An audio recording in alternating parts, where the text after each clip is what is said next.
Hey guys, welcome to this episode of Substitute Teacher Talk. I'm going to go over all the steps to get hired and able to work. Keep in mind I'm going to tell you that the steps to get hired are going to be different from school district to school district. So they're going to be completely different from wherever you go, pretty much. And also I'm going to be telling you the steps that I went through here in California, what most substitute teachers go through. And the steps and procedures could be very similar to where you live. Okay? So, first thing first you have to have is the 30-day emergency teaching permit. If you're wondering how you get that, you have to pass the CBEST, California Basic Educational Skills Test. I believe that's what it stands for. It tests your math, reading, and writing abilities. You have to have a bachelor's degree. Go through different background checks. Just an FYI, to get this, you go through like your county board of education, and they submit it to the state for you. So that's kind of the process for that.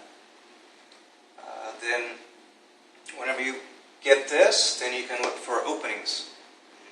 There could be there's basically two different ways to find openings. You can go to school districts, their websites, look on the human resources page, or could be like employment. Look for links such as those. Or another way that I've been able to do it is to go to edjoin.org.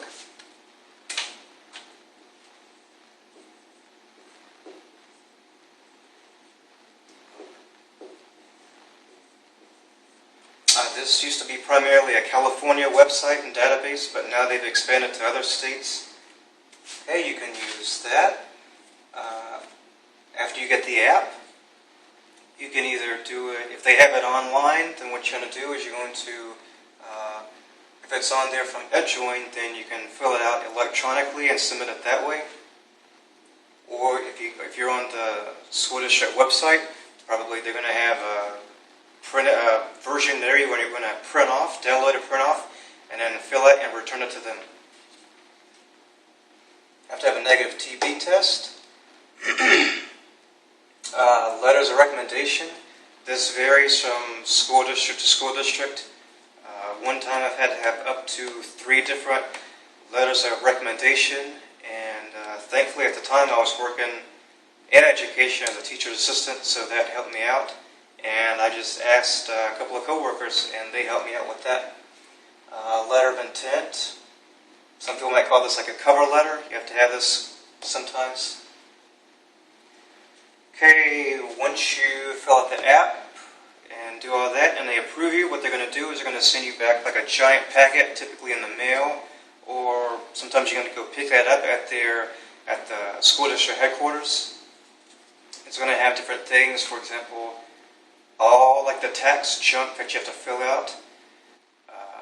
You're going to have the copies of your driver's license, copies of the negative TB test, copies of this teaching permit. One more thing I'll add in too as well.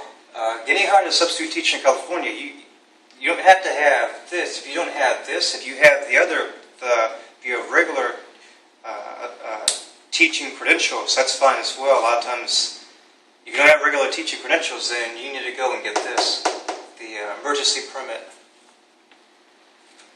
Okay, once you fill out the packet, they're going to say, come to a teaching orientation on this date, then show up. Make sure you dress professionally. One time I was pretty outraged, pretty shocked as well. There was a guy, he showed up in a swimsuit.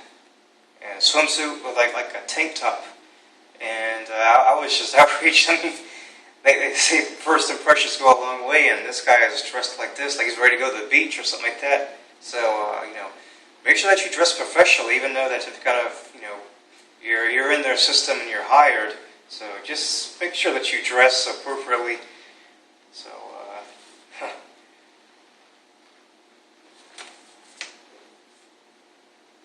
And another good thing too, when you're going through all this, is that there's no one-on-one interview.